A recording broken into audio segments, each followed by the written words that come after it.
ఈ 50 లక్షల మంది ఉన్నటువంటి 50 లక్షల పైచీలకు ఉన్నటువంటి జనాభాను మేము అన్ని రకాలుగా ఆదుకుంటాం, వాళ్ళ జీవితాలలో మార్పు తెస్తామని వీళ్ళు దొంగ నాటకాలు ఈ అగ్రకుల పార్టీలు చేసిన మోసం చూడ్రి. ఎంబీసీ కార్పొరేషన్ కేటాయించిన బడ్జెట్ వివరాలు చూస్తే ఇగో విడుదల మొత్తం బడ్జెట్లన్నింటిలో కలిపి ఎంబీసీలను ఆదుకోవడానికి 3850 కోట్లు ఖర్చు పెట్టబోతున్నామని బడ్జెట్లో చెప్పారు. 3850 కోట్లు ఖర్చు పెట్టబోతున్నట్టుగా బడ్జెట్లో చెప్పి ఖర్చు పెట్టింది ఎంత అంటే 19 కోట్లు. చూసుకో ఇక 3800 కోట్లు కొంచెం ఈ 19 కోట్లు ఖర్చు చేసారు. ఎంబీసీ సోదరులారా 3850 కోట్ల రూపాయలు బడ్జెట్లో పెట్టి 10 ఏళ్లలో ఖర్చు పెట్టింది 19 కోట్ల రూపాయలు.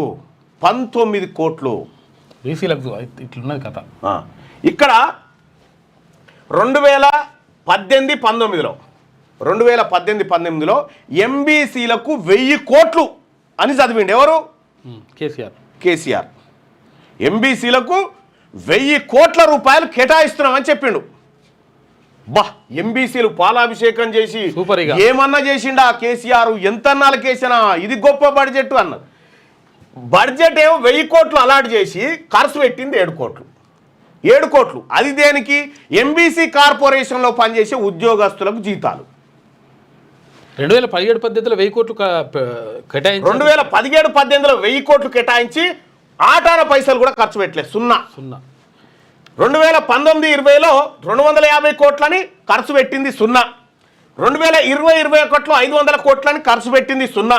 2021-22లో 500 కోట్లని ఖర్చు పెట్టింది సున్నా. 2022-23లో 300 కోట్లని ఖర్చు పెట్టింది సున్నా. 2023-24లో 300 కోట్లని చెప్పి 12 కోట్ల రూపాయలు అంటే మొత్తం 19 కోట్ల రూపాయలు ఖర్చు పెట్టిరా. తెలంగాణ రాష్ట్రం వచ్చిన తర్వాత ఎంబీసీలకు, మన రజకులకు, మన నాయి బ్రాహ్మణులకు, మన కుమ్మరులకు వీళ్ళందరికీ కలిసి తెలంగాణ రాష్ట్రం వచ్చిన తర్వాత ఖర్చు పెట్టింది ఎంత అంటే 19 కోట్ల. 19 కోట్లు. ఈ అగ్రకుల ప్రభుత్వాలు 19 కోట్లు ఖర్చు పెట్టినాయి. ఎంత శాతం నిధులు ఖర్చు పెట్టినాయి తర్వాత చెప్తా, అది ఎంత శాతం అనేది మొత్తం తీసుకుందాం.